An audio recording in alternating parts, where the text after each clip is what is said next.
दोस्तों ये हज़रत हमज़ा रज़ी अल्लाह तआला अन्हु की शहादत के बारे में बताया गया है दोस्तों कि उहद के मैदान में जब उसकी शहादत हुई थी ना, उसका कलेजा चीर करके जो है ना जुबानें काट ली गई थी। बहुत दर्दनाक उसका जो है कि मतलब शहादत हुआ था। और इसी जंग में जनाब हुजूर पाक सल्लल्लाहु अलैहि वसल्लम का जो दांत है ना वो भी शहीद जो हुआ था।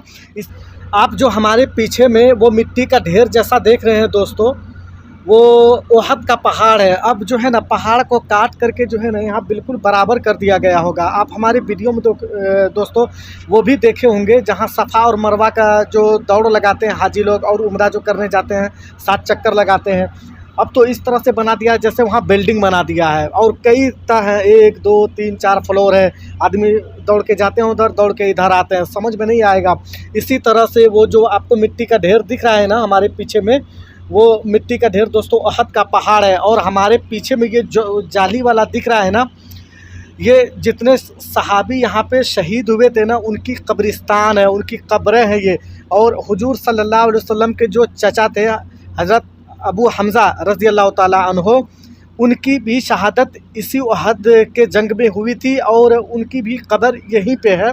और ये स्क्रीन में आप लोग देखिए भी, हम जूम करके दिखाने का प्रयास करते हैं दोस्तों। इस वक्त जो है ना हमको पता है कि आप लोग को वीडियो साफ दिखाई नहीं पड़ रहा होगा क्योंकि दोस्तों यहाँ पे 2:10 रात है अभी, ठीक है ना। और दोस्तों मैं भी मजबूर हूँ क्योंकि मुझे सुबह जो है रियाद के लिए निकलना है, तो जिस कारण से हमको ये वीडियो बनाना पड़ रहा है। और इसके लिए हम आप लोगों से माफ़ी चाहते हैं और क्योंकि आप लोग सही नहीं देख पा रहे होंगे। तो दोस्तों ये हज़रत हमज़ा रज़ी अल्लाह तआला अन्हु की शहादत के बारे में बताया गया है दोस्तों कि उहद के मैदान में जब उसकी शहादत हुई थी ना, उसका कलेजा चीर करके जो है ना जुबानें काट ली गई थी। बहुत दर्दनाक उसका जो है कि मतलब शहादत हुआ था। और इसी जंग में जनाब हुजूर पाक सल्लल्लाहु अलैहि वसल्लम का जो दांत है ना वो भी शहीद जो हुआ था, इसी जंग उहद में हुआ था। असल हुआ क्या था, जंग उहद से कुछ ही पहले जंग बदर की लड़ाई हुई थी जिसमें 313 सहाबी लोग थे और उधर से जो थे अपोजिट में तो बहुत सारे थे, जिसमें से जो है कि सहाबियों की जीत हुई थी। उसकी खुंदक को मिटाने के लिए इसके जंग उहद की लड़ाई हुई थी, जिसमें से हुजूर पाक सल्लल्लाहु अलैहि वसल्लम जो है कुछ सहाबियों को उस पहाड़ी के ऊपर चढ़ाया था। अभी तो बिल्कुल काट करके सट कर दिया है, अभी हम दिखाएंगे वहाँ पे चढ़ के, लेकिन यहाँ से बोल रहे हैं तो आप लोग देखें। उस पहाड़ी के ऊपर कुछ सहाबियों को लगाया था, ठीक है।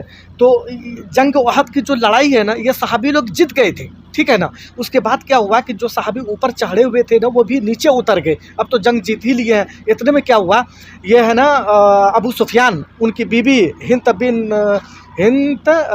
बिन्त उतैबा ऐसे ही कुछ नाम था, उसके बाप को भाई को सबको शहीद कर दिया गया था वहाँ पे बदर की लड़ाई में। उनका बदला लेने के लिए ना उसके दिल में जो है ना खुंदक जैसा चल रहा था। उसके बाद क्या हुआ, ये खालिद बिन वलीद, उस वक्त तक वो भी जो है कि ईमान नहीं लाया था। खालिद बिन वलीद और अबू सुफियान इस लड़ाई में मौजूद थे वो, ठीक है ना। बहुत बहादुर थे वो लोग, आप लोग को पता ही होना चाहिए।